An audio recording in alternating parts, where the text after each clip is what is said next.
Do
y'all see y'all in the background?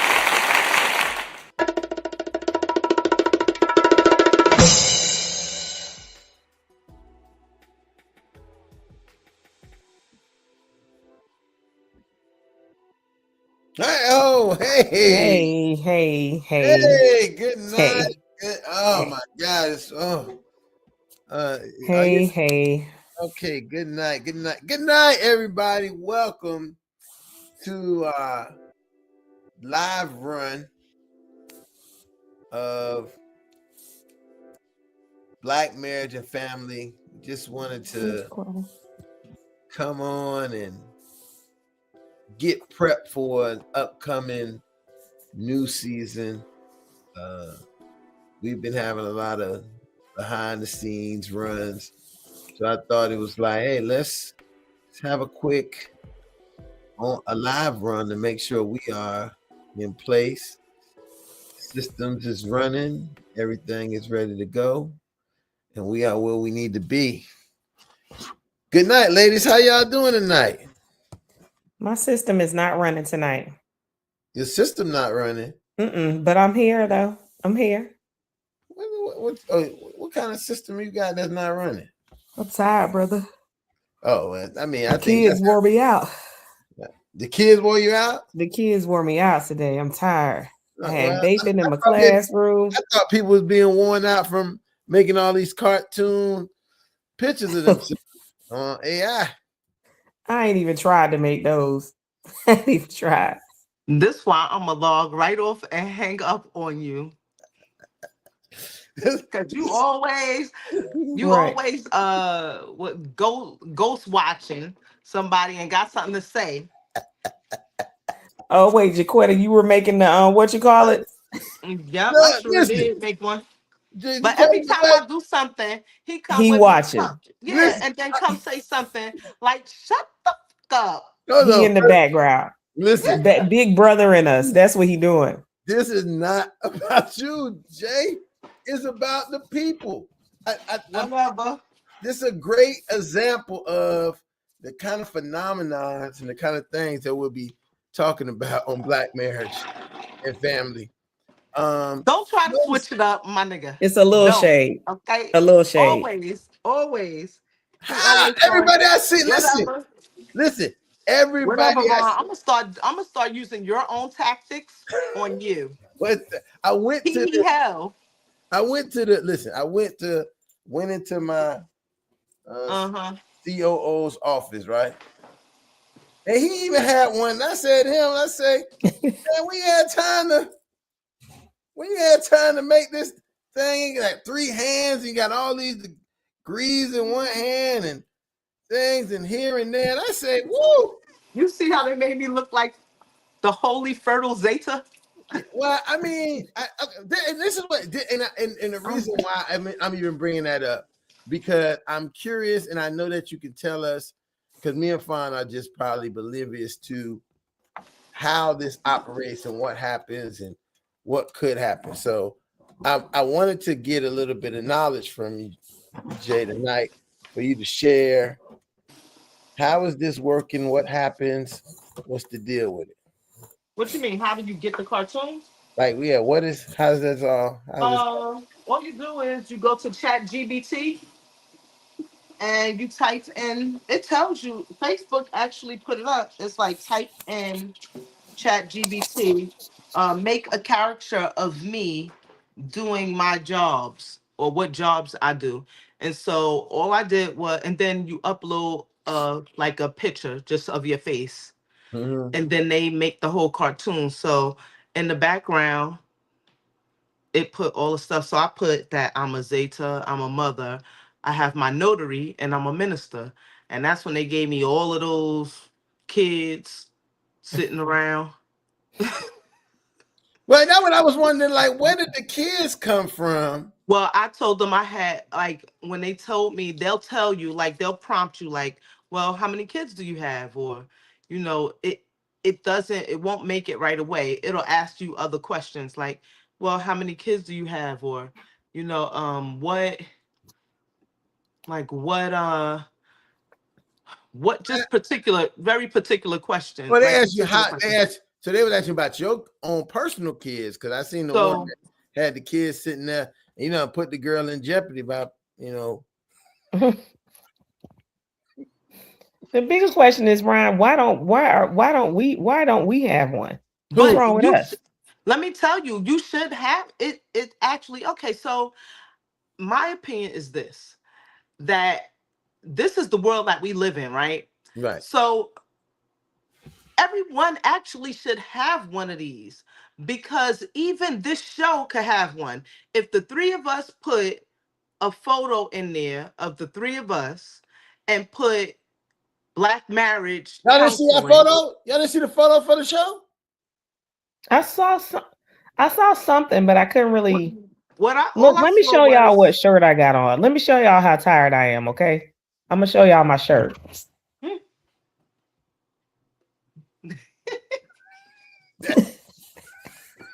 nutcracker. just threw on this jacket that I had. Like, I threw it on and I was like, okay, because my plan was when you called me and were like, no, we live tonight. And I was like, we live tonight. Oh, I got on my do-rag. What you talking about? I ain't ready. I didn't even see So that. I would I have didn't been there see just like anything this. with the show. I saw something, but I didn't really see. So I made a thumbnail, and I don't know. See, a lot of times with those thumbnails, you know what? The only place you can probably see it is on you can see it on whatchamacallit on YouTube. So Oh, I didn't even see any of that. Is a thumbnail. I'm gonna try to find it so I can pull it up so y'all can see the thumbnail I made for us. Listen, and guess what? This wasn't chat TPT. It was the what? It was It was just I ain't even gonna try to hide my shirt no more. It was just. But Ron, listen, yeah. I think that sometimes you and I look at trends, right?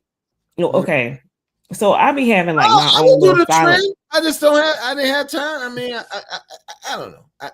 No, it's a part of your personality. So sometimes we snub trends, right? So I have like these little secret kind of protests that I be doing.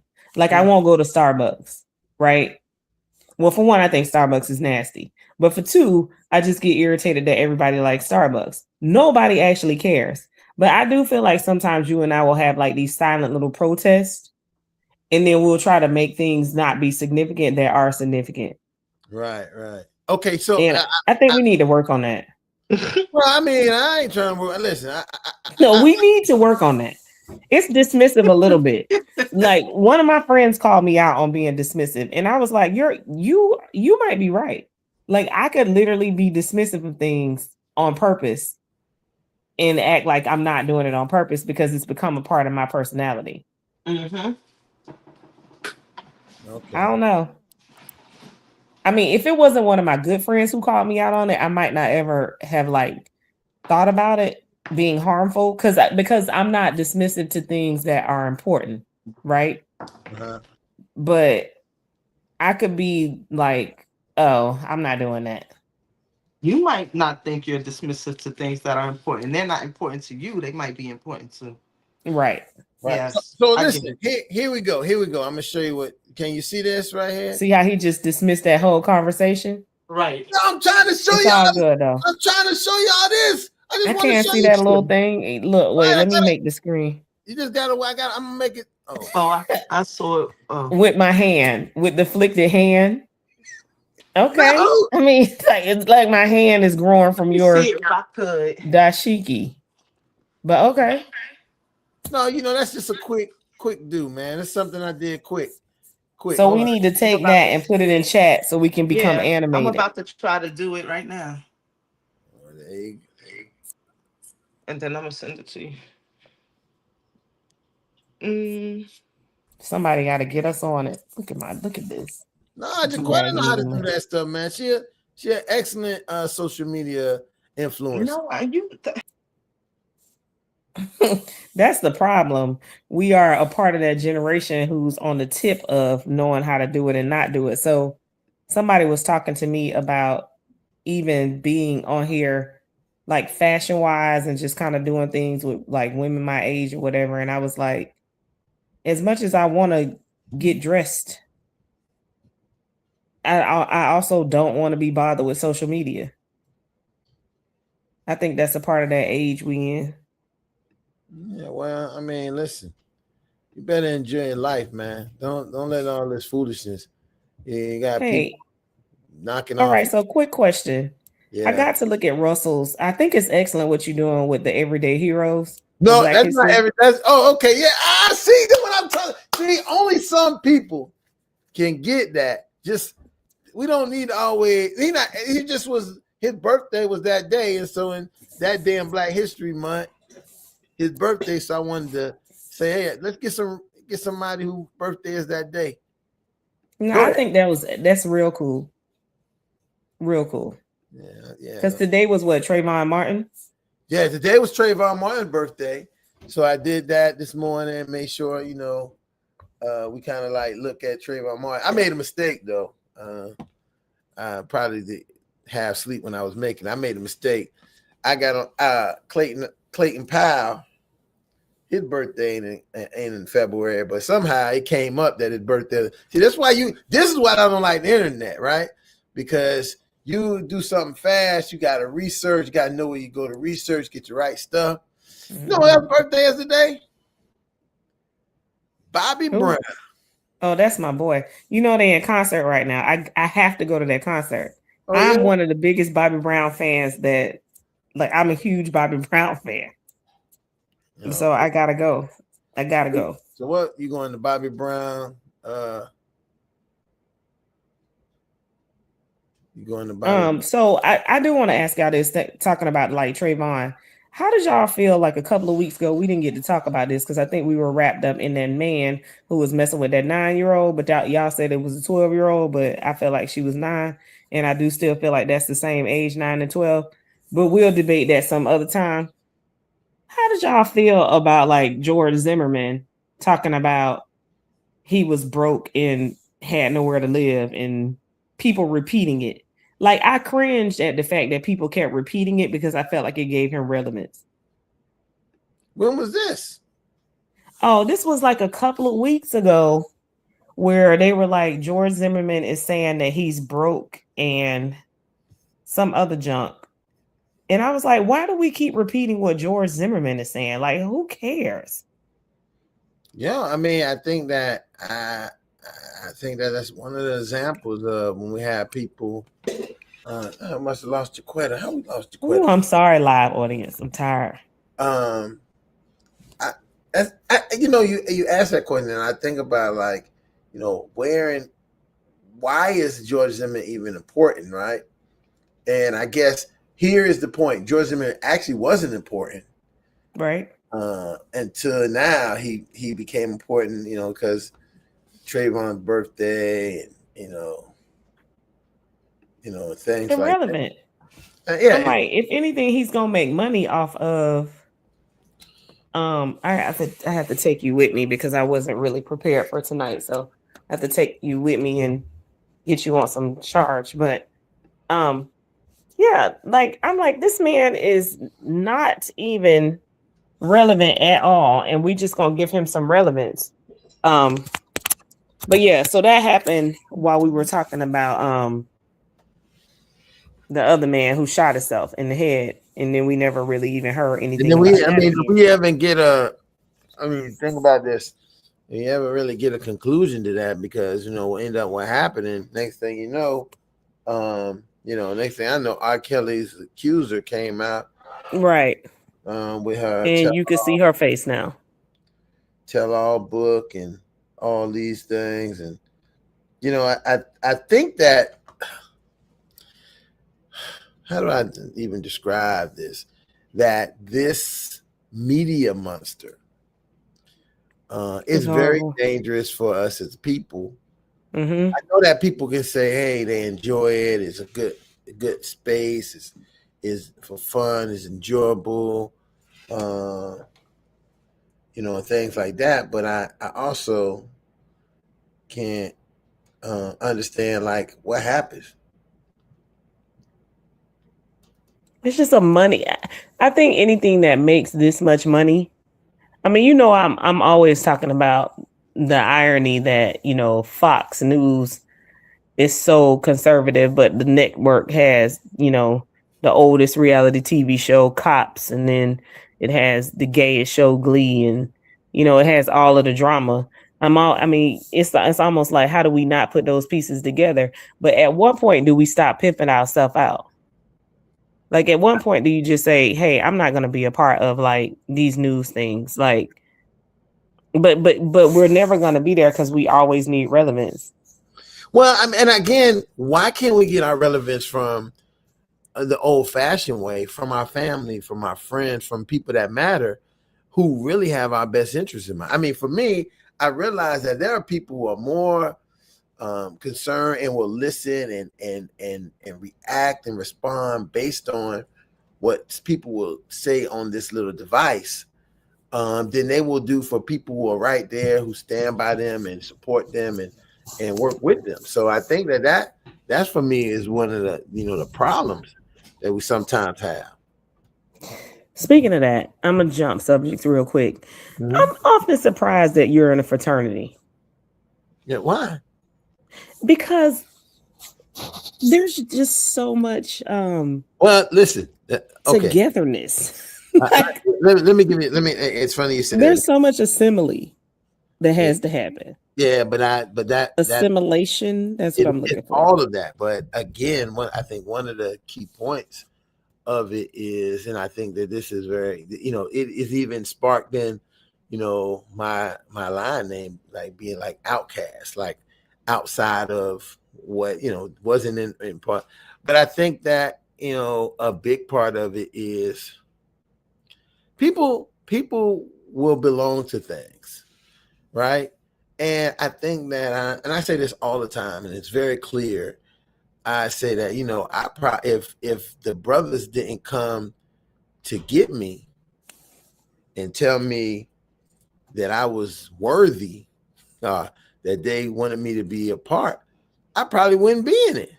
And I say this all the time, and people say, "Oh, that's pretty arrogant." And I tell them, "Well, you can go right to the pig shop in Jacksonville, and he'll tell you."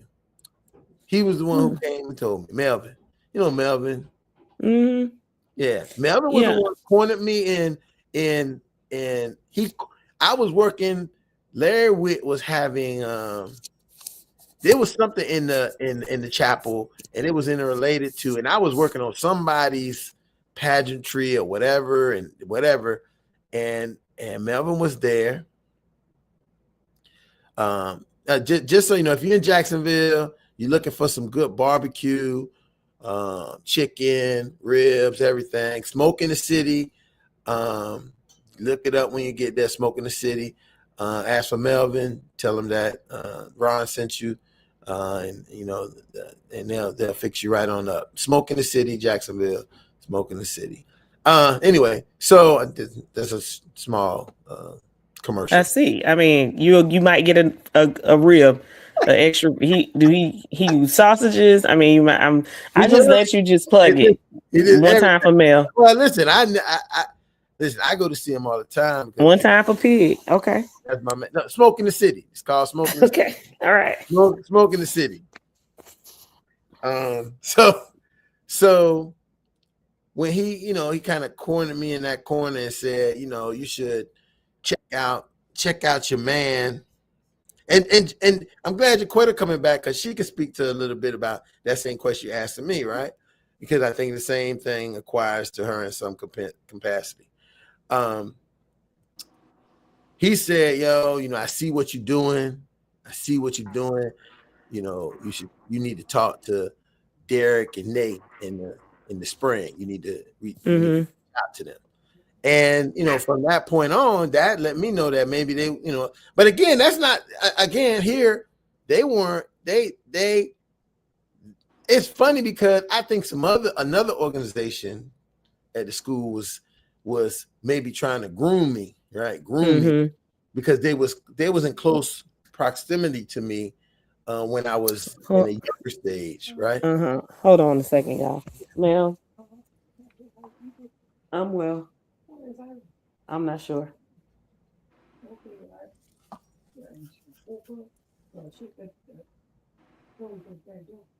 No, I don't know where. Did you see that? What I saw you? So many things happened when I just got kicked out. I got like 2-3 phone calls. One about short dorms being on fire. I just sent you a listening. I'm sure he's coming back through it. At the school? Yeah, unlock it. I got that, and then. Okay, I'm sorry. I'm back. Yeah. So, and so then, from basically from that point, I felt like they was kind of grooming, but they didn't have the tenacity. They didn't have the kind of tenacity that the brothers had. They was probably trying to wait and try to shake around me or do some shaking. No, I definitely never could. Never ever could have seen that. That would have been a disaster. That would have that we never would have been friends. I mean, just because not because of the organization, but because you never would have yelled across the campus, "There's nothing but freaks and faggots that come from Tampa," because you would have been too calm, you would have been too pretty. So then we never again, would have been friends. to answer your question, and this is why people ask the question all the time: why are you so active? Why are you so involved? Why you like go so hard? Probably because I wasn't going to be. My goal was to be like that in school days. I was going to fight for the revolution. Well, I do it now, but I was going to be like a rebel against the system, this and that. I do that now. I just happen to be in the fraternity, and I do the work, and I work in it the way it works. So I'll take that hot potato, and I don't know, and pass it down. Wait, let me say, I mean, it's no secret that I wanted to be a Delta at Cookman. You know what I'm saying? I mean, they were unfortunately kicked off the yard all of my years. But I think the older I get, well, not the older I get, but once I left school, like I had no desire anymore. And now I think because being in education, it has become like something where I'm like, are y'all serious? Because the groups of people, like you may not even get this week, somebody told me, well, you better pledge, because if you don't pledge something, then you gonna get passed up for whatever job, because they gonna pass it to whomever. And I was like, I turned 49 in April, right? I was like, I ain't pledging shit. Like I'm barely pledged to myself right now. Like what are we talking about? So anyway, Jaiquetta, I said to him, I don't know if you heard this, but I was like, Ron, I'm so surprised that you're Greek, because you're so anti. Like he's so anti everything. So I'm surprised that he kind of like assimilated to things. Well, I met him Greek, so I don't. I mean, I met him Greek too. Like I met him, he was already like, yeah. Yeah, he was, but I mean, he was a young. When I met you, you might have been an Omega like for a year, or 2 years, maybe. You came to school in 1 year. 1 year. What year you came to school? I came in 95. Yeah, well, right. So 95 would have been the fall of 95. Right. So you crossed the spring of 95. The spring of 95. I was only a Omega for that spring and that summer. Yeah, and I mean, it never was like, and I was still, when you talk about it, I was still kind of, really regulated and kind of connected to band life. So no, yeah, definitely. Yeah, so it wasn't to getting out the band that I became like Omega Sci-Fi and all that. Before that, I was just like, yeah, I'm a bro, but I was a drum major, so that was higher esteem. Yeah, you were drum major first, but let me just tell you something. You were always Ron first. Yeah, then you were drum major, and then you were whatever. I think when I think about it now as a grown up, I'm just kind of like, how did he get there? Like, how did they pick him? Sorry. Why would they say we want this guy? But then I think about the people who crossed you, and I know why. Right? Yeah. It's like that. It's the group. Was the image. I don't. It's not even. I think they were all outcasts. Yeah, you could. Yeah, you could say that based on the people that's in that whole. That's a that's a whole different thing. Okay, so now the hot potatoes on you, Jaiquetta. Yeah. What was?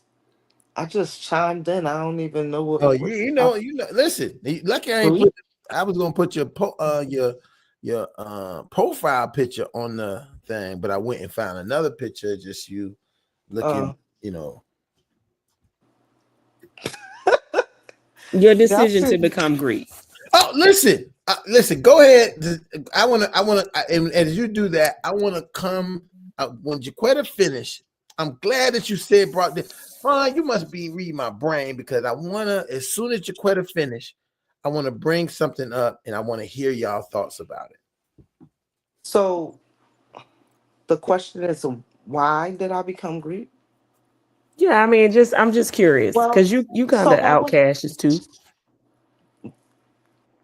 Well, in high school, I was in like one of those high school sororities. Mm-hmm. And so um I was a participant of that for at least 3 years. So from I guess my sophomore year into my senior year. And we used to go to these different events like almost like that were almost like boules and conclaves. And we would have these conferences. And the conferences we would do like debutante balls, raise money, community service, and it just trickled over into college. However, during the time, and we would do step shows and speeches and outreach to different as teenagers. So it just carried over into my college days. So when I attended Shaw, what happened was actually the history that I learned in the high school organization was similar to the hit when I looked up the Divine Nine and the sororities. The history that we learned in the high school was actually similar to the one of that which was Zeta. And when I went there, that's all that I saw. I was like, okay. I mean, I already knew the stereotypes before I got there. However, none of those really intrigued me. And then when I got there, I saw like I liked the way that the Zetas on campus at that time, um, they did the community service. That was a big thing for me. They dealt with children a lot. I've always loved children. Even as a child myself, I've always loved children since I was like 12, 13. All I used to do is play school. So when I saw that Zeta Phi Beta catered to children on my campus, like they would do things and ask for volunteers, I will volunteer with them. And then I was like, you know what? Yeah, this is it. The history is the same. It just was an alignment for me. And so that's why I proceeded to continue to be Greek, even though it wasn't Greek in high school, it was still being a part of an organization. And it had some type of foundation. And so I was like, okay, I can do this. And I tried, I almost didn't make it. But So neither one of y'all are denouncing at any time, like because it's of the I devil. I'm see. not I knew that. I'm sorry. Listen, I'm I sorry. knew that would listen. I'm not That denouncing. I don't care what they say about because I've been recently seeing more than usual about people of clergy, right? Who are in organizations and about how um it is it shouldn't you shouldn't have two gods and you're serving even my daughter who is super duper holy and lives in the same household as me is like, well, ma, that you took a vow and you took a pledge and this and that, but I don't see it that way. That's not my perception. I'm not denouncing, no. I mean, I don't honestly. I'm not Greek, and I don't see it that way. I've never done any pledging or anything, but I don't know. I don't see it as two gods. I mean, I just know too many people that are super religious, and also, I guess I need to really understand the understanding of serving two gods because I feel like we often serve two gods. I mean, food, Yeah, sex, so many things are two gods, but exactly. I man, guess we pick and choose what we want. let me tell you something. Listen. Your marriage could be another god. I have a major problem. Like, one of the things I have the biggest issue with is people who will say things not contradictory but hypocritical. Right? There's a difference. You Mm. can be contradictory because you could learn something different and feel one way this day and then it turns. But to be hypocritical becomes problematic for me, and it becomes subjective on how people kind of say it. Because I recently seen somebody who had denounced, Mhm. right, and then I seen their business that they have doing things that advertising that they was doing same-sex marriages, business with same-sex marriage couples and things of this nature. And I was just thinking, so that sounds hypocritical. That sounds in some way, in some stretch, a tad bit hypocritical, because you picking and choosing then. Right. And you picking and choosing for the thing that I say the most is the root of all evil, money. Right. So you taking that, you you about to get paid because same sex couples, same loving couples, they got a lot of times they got a lot of money. Of course. They not Right. making their money off on. So when you say it costs this much, that much, they say it don't matter. Just We got it. we got it. We're gonna get it popping. So then I say, so is this about your stretch with God and what, and how, what the Bible tell you or what this tell you, and all, your spirituality. So then how are you able to manage that when it comes to other things that is considered? I'm not saying it is, because I don't care what people do. You could be a goddamn devil worshiper for all I care. And if you're a nice person, I'll go hang out with you. And right. Because what you do ain't making me shit ever. Right? That's the change from the human being that I think that you are. And I don't separate myself from human beings who are human beings. Right? So that again, that's how I kind of operate in that way. But I have a problem when you got judgment for people and saying what things should or should not be, but you picking and choosing. And a lot of your picking and choosing has to go back to that root of all evil, the greenbacks. Because you saying that, oh, I got to make a living.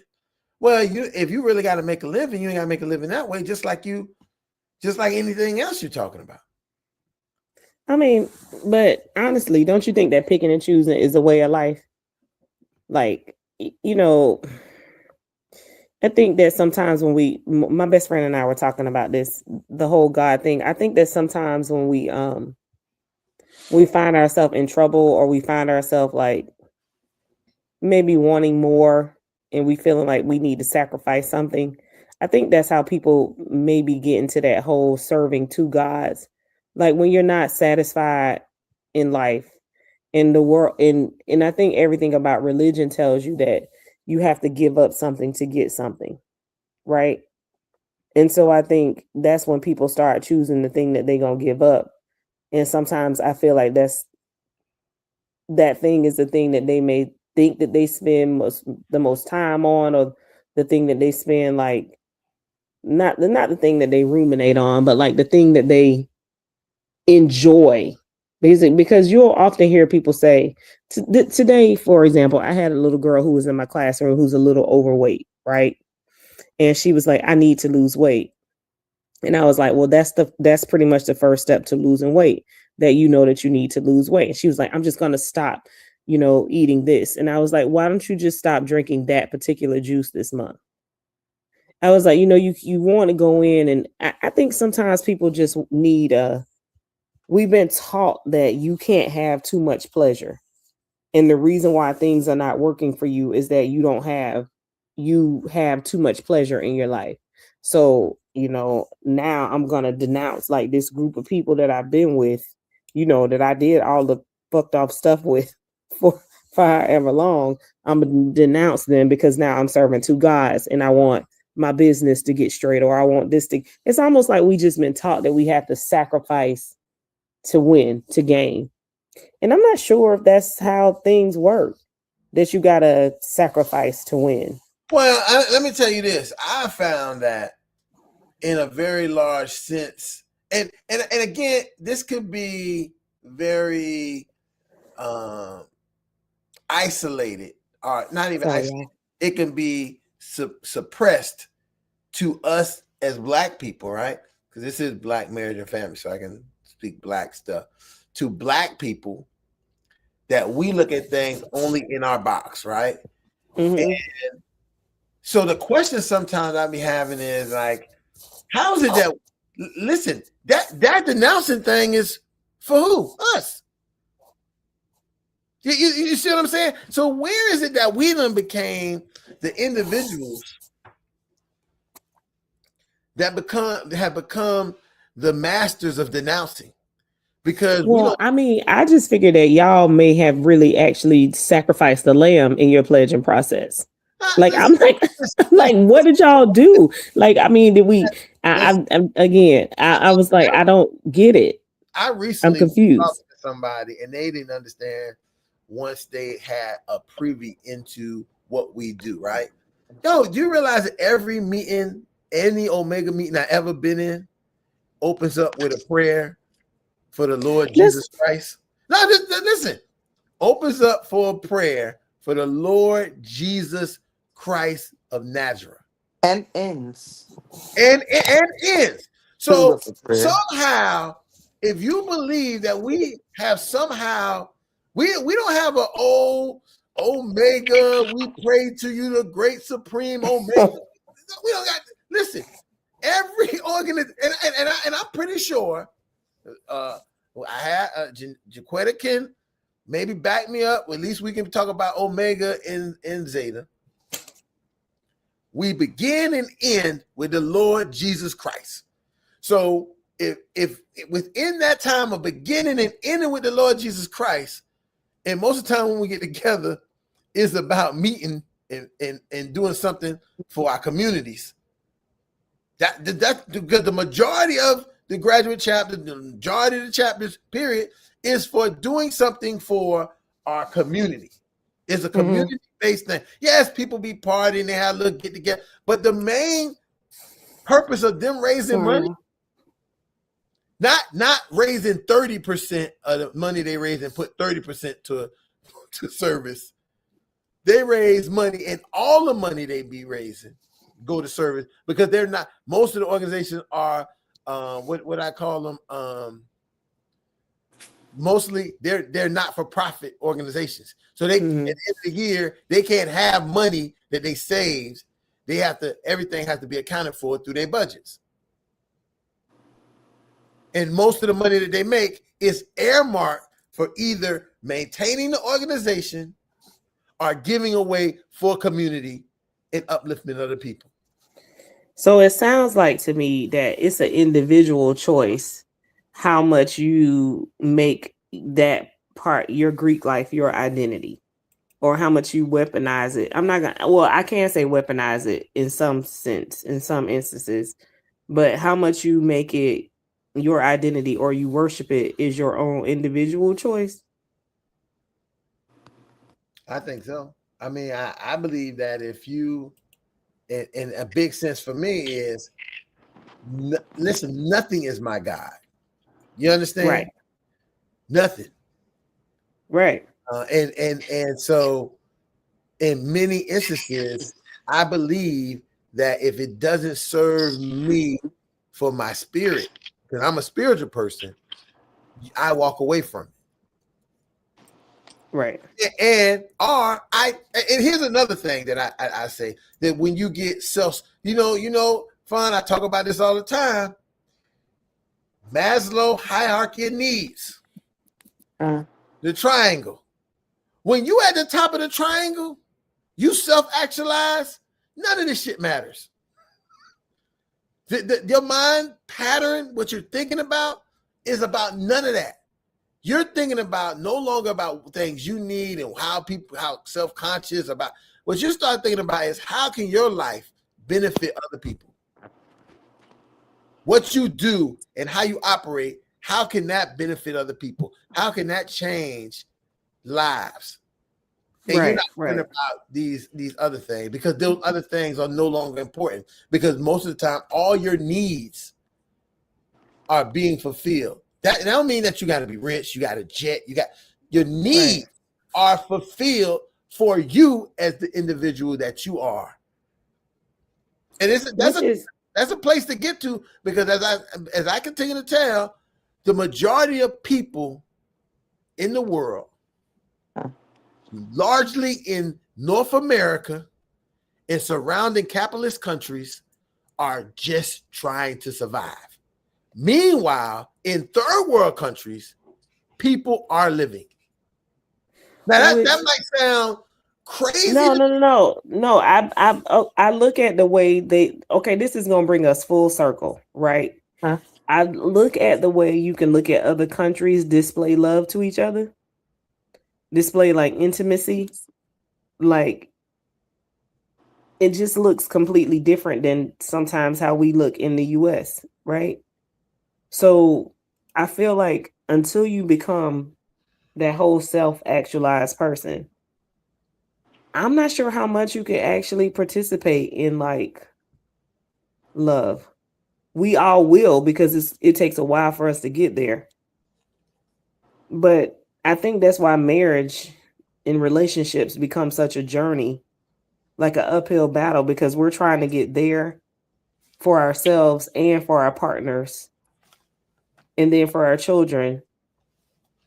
And you often just kind of lose yourself in what you're trying to do because we sometimes stand in the gap for our partners and our children while we're also still trying to meet those needs and not just survive. So then everybody is a little bit broken and nobody actually has a whole. That's a good point. And as being broken, you can't find the place, because you're broken. Are you been told that you're broken? Or you've been told because you right. That's even bigger though. That you've been told that you're broken. And the thing is, like I see this every day where you walk in brokenness, even though you may not, even though it might have been your parent who was broken, you walk in the brokenness of your parent. You ain't even never experienced that. But before you can even experience, you set it up to make your life look just like theirs. And one time my mom told me this, and I never really realized how much my brother and I reference mom and dad so much. And my mom was like, why y'all trying to repeat what we did? Like we didn't do like this is not y'all's life. But we were talking about like the good times, but she was so cringed out about the fact that we were trying to repeat what they did, that she was very intentional about saying, don't do that. And I had not even thought about that in a long time. But when you said what you told you're broken, I hadn't even had any of the experiences that they had, but I was really basing my life off of them. Which was so weird, which was leading me right to like broken.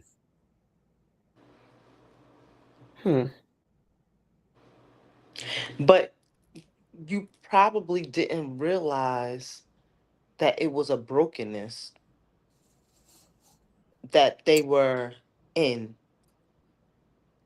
I knew they were broken. I knew it. I think what I didn't want to do is admit that it was. I'm not sure. Like I knew that it was broken.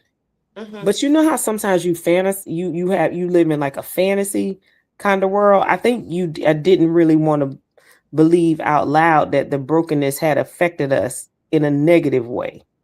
You know how you want to be the person who survived, and you like, nah. I mean, but we made it through that. Like that was, the house was on fire, but shit, we only got our feet burned.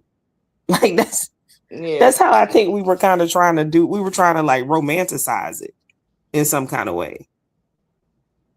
Like, they had to do that. Like it was 1977. Right. But really you didn't you didn't have to do that. It's like what you talking about? And I think hers chiming in was like, y'all are being ridiculous. Like we were ridiculous and don't try to follow that. Which was now that I look at it, coming from my mom, who doesn't really make bold moves like that, was pretty bold of her.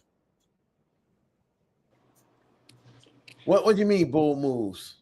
Like my mom is never really she's a she will move like in strength only if she has to. After that, she just gonna chill. Like she likes things to just be cool, relax, chill. But when she needs to move, she's gonna move. So she's not really gonna rock the boat with how we're thinking too much. But I guess she felt a strong need to rock that boat right then. Like she's not like the person who has to chime in. And when she does chime in, she just takes control. Right. But she's just not the person who's she's gonna say her opinion on it. And her opinion is often like overriding what everybody else has to say, but not on anything controversial.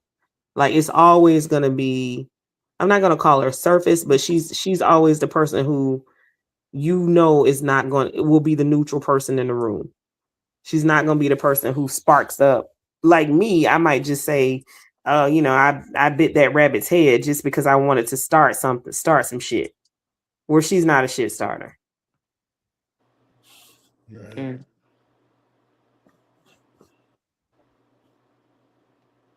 Y'all want to see my pants? No, we don't need to. Oh, okay. I just didn't know if you wanted the whole outfit or not. So anyway, I just look, we come upon our time. We're only going to do this. We was only going to do an hour of this, just 60 minutes, just 60 minutes, just to get together to have the check. Because when we're on the phone, we talk for like 3 or 4 hours, and I know some people got to go and be able to speak the different languages in their classroom, and somebody got to go and make sure Togo don't take all the tennis balls from their school.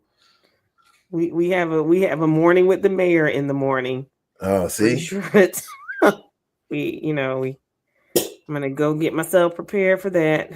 Yeah, I'd just like to let you know that I'll be traveling this year, so I don't want to hear your mouth.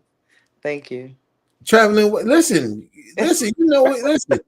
I ain't gonna never say like, nothing about oh, people be going. Listen, I want you to know that. Let me say this and be very clear. When I say something about people doing something, that's my way of really, because I'm not a person who gives a lot of I understand accolades. I don't give a lot. People feel like, hey, you never got nothing good to say, right? But I think that what people say that about you, Ron. Some people feel like I don't say something. And I think that that's because sometimes they don't understand that I like to be very genuine, right? And genuine to me is sarcasm. And sarcasm is not negative to me, right? Sarcasm is mean that I'm even spending the time thinking about you and what you got going on, that I'm even saying something about it. Because I could be like the rest of your friends, see you looking and being and acting away and say nothing. And they just be like, oh, yeah. Yeah. And then have people say, who told her to wear that dress? Who told him to wear them shoes? Who told him to get that tattoo in the middle of their hand that say dicks down? Why what of your friends would tell you to do that? Who around you would allow you to do that kind of stuff? And not say one thing. That's just the oldness in me. That's the old way. It's not that they say you don't have anything positive to say, because people say this about me too. You think that you know everything. It's not that you don't think, or you have an opinion about everything. Oh, and yeah. I do. Listen, I most definitely do. Without a doubt, I have an opinion about everything because I most definitely have an opinion about it. It's not a thinking, judgment. It's just my opinion. You do not have to go by my opinion, but I do have an opinion on it. You don't have to like my opinion. You don't even got to listen to it. But I have it, and I'll share it because I think that is that we can only grow with knowledge, right? And what someone might tell us, and people will say, well, if you know everything, nobody can tell you nothing. That's not true, because I don't believe, just because I don't say, yes, sir, master, I believe what you're saying. I listen to what you say. Sometimes I alter and change and do some things some other way. But again, I like to congratulate everybody. the one way I congratulate you, Jaiquetta, is when I see you doing your thing, right? I want you to know that I see you doing your thing. You a boss bitch out here doing your thing. Okay, boss bitch. No. Wait, How Jaiquetta, you getting too kind. much attention. How Let me tell kind. you something, Ron. I'm disappointed that you didn't just call me out for deflecting from my mom by talking about my pants. You want to listen, you want to talk about your mom, right? But we don't have the time tonight. No, but you didn't even say, fine, are you uncomfortable talking about your mom? Because you just went right to your pants in the dead air silence. Who pants? Normally, no, remember I said, she said, do y'all want to see my pants when y'all were silent and processing? No, we don't want to see your pants. But but I'm used to you saying, let's listen, this is what I'm used to analyzing. This is what this show is truly about, right? I just want to be very clear so what people can understand that this is not a podcast where we come and talk about, to me, dumb shit that don't matter, that really is just like gossipy kind of stuff, right? This is an experience for you to observe people having dialogue and processing what that dialogue means as representations of models of how you can better yourself, right? So see how Phan just gave a perfect example of it, whereas she was processing the idea of what she did, how it happened, and that at some point she processed and said that I didn't call her on it. I didn't call her. I didn't say anything about it. I didn't process it because we have a very limited show tonight, and right. And that I know that at some point, as a good therapist that I am, I've learned many times that your ass only get paid for your hour, right? It's right. We're out of our hour. I'm a therapist who be getting paid an hour fee sometimes for 3 hours because I didn't learn how to like say, oh yeah, well, we can talk about that next week. Or we can do because I feel like, oh, let me give it to him. And sometimes it's better to say, think about that. Let's think about that, Phan. Let's think about how that relates to you.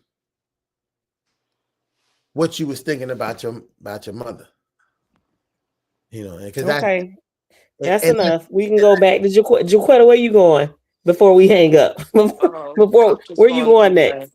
I'm just going to I'm going to North Carolina for a 50th birthday party. Then I'm going to Tennessee for my sorority's boule, where I'm not going to denounce them. They might be talking about it somewhere down the line. They might. I'm sure. Shoot, there might be some people down there who try to burn the place up, but I'm be there. And, so that's North Carolina, down in Tennessee, going down south, down middle. No, not too much. Oh, y'all want not too much, Ron. As a kid, I got one of those free trips where you could go. Well, not free, but yeah, free. Where you go on a tour. You go on the tour. You bring 2 or 3 people with you. You go on the timeshare. They're gonna be calling you for. They're gonna be calling you for years after that tour. 1 hour and 20-minute tour. They don't even do the. You don't even sit down anymore. They just take you on a tour. Jaiquetta, you just gave them the authority to call you for 2 years about that timeshare. Once you lock them in, they're gonna call you from every number and area, every area code. Whatever they call me. That's hilarious. Look, I paid $31. Oh well, it's worth it then. It's worth it. And I get to be and I get to bring 3 people. Oh Lord, days. Y'all. You better bring somebody who will talk you out of them trying to talk you into something. Talk me out of it. I don't talk myself out. No. No. No? Yeah, that's all you gotta do is say no. Yeah, sometimes listen, Phan, let me tell you something that's funny. Sometimes you can think you talk yourself out of it, but they keep calling on the phone. They have somebody else come in the room. Listen, and I think that we can close on this for the night. I want people to think about this. If you have never been to one of those presentations, if you've never been, that's how I used to travel when I was young. That's all I do is it go is on one those of the most tedious gangster gangster. Gangster things, because these people know they didn't brought you on a free trip. And then when they get you to the place, they begin to try to guilt you. That's where sex trafficking got their script from. Just to let you know. They guilt you into the idea that you done came all the way here on this free trip and you don't even want to try to get up. You don't even want to try to get this thing, or you don't want to do it. Look, we paid for it. And then they keep bringing more people, even when they say more people. Now let me go get the manager. Let me go get the president of the company. He lives here. He's here today. Like, what the hell? It's a no. It's still a no. It was gonna be a no. Listen, it ain't even a no. Guess what? I ain't got no damn money. I ain't got no money. I can't pay you $15 a month for the next 37 years. I can't do this for you to go on this vacation one time. Do you like cruises? We'll charge you $100 a year. All of it. I was like, no, thank you for that one. None of it. We're gonna fly you out to Vegas. How many times can you fly me out here? I'm good. I'm just good. All right, y'all. I'm gonna put my do-rag back on and take my jacket off. Everybody who watch the playback and play. This is the Black Marriage and Family team. We will be coming back with our first show. This was just a dry run to see how it feels. We've been doing a lot of runs on the phone, but it's a little bit different when you get on the screen. And it seems to me that everything is popping. We got everybody got the good connection. We got to be able to move. And we will be having a really exciting season. We're going to bring some people on to talk to them about the interesting things they are doing in the area of Black marriage and family. We bring some people on even just to talk to them. We're going to let you come on. If you want to come on and come into the stage and come into the platform and discuss or ask us questions. I don't know about so much about no debating anything, because I'm not much of a debate. We can have a conversation about stuff, because I believe you can discuss and agree and disagree and move on and find things that we do have in common instead of just focus on the things we don't. But we're gonna set those things up and really look at how we can really support our Black marriages and our Black families. Now, and as much as possible, it may be a question of what is Black marriage and what is Black family, and how they really are socially constructed. Do they need to be deconstructed and reestablished? And these are the kind of things we'll be, delving into and looking at around our topics. But everything ain't gonna be, see how we started to show our fun and light and about social events. We'll do that, but we'll definitely keep everything going and moving. So that being said, good night, everybody. We'll see you next week. Like, share, subscribe right now so you know when we're coming on and get the dings for the Black marriage and family. And look at that, he got a big giant robe. I love that Z5B robe, giant and all that. So we got the Z5B. Is that a blanket? The blanket, because when it's just a scarf. Stop exaggerating. When you cold, you got the blanket. You put the blanket when you cold. And Phan is out here still. Phan is saying good night to the Nutcracker. For the Nutcracker. Nutcracker. Oh, see, and her. So I ain't put my Christmas pajamas up yet. Oh, I thought those was the ones that you didn't get to wear on the picture. So sometimes people got the plans, those plans don't work out. But you did make a good point. Something that we could institute: prayer before and prayer ending the Black marriage and family. Well, hey, you know what? You can go ahead and bust a prayer for us right now. Our resident minister, you can give us a prayer out of here so we can pray ourselves into and get ready for next week. Dear Most High, we thank you for this evening. We thank you for when we have come on one accord, joined and united, just to come and bring together Black families and marriages. We ask as we depart from one another that we all are able to affect someone's life in a more optimistic way, bringing them together in love, peace, and happiness. All of these things we ask in your name we pray. Amen. Amen. See that? Amen. This is when you know that things can click and bang. So again, folks, let's get we'll see you here back next week Later. at Oh, yeah. the Black Marriage and Family. Good night, y'all. Good night.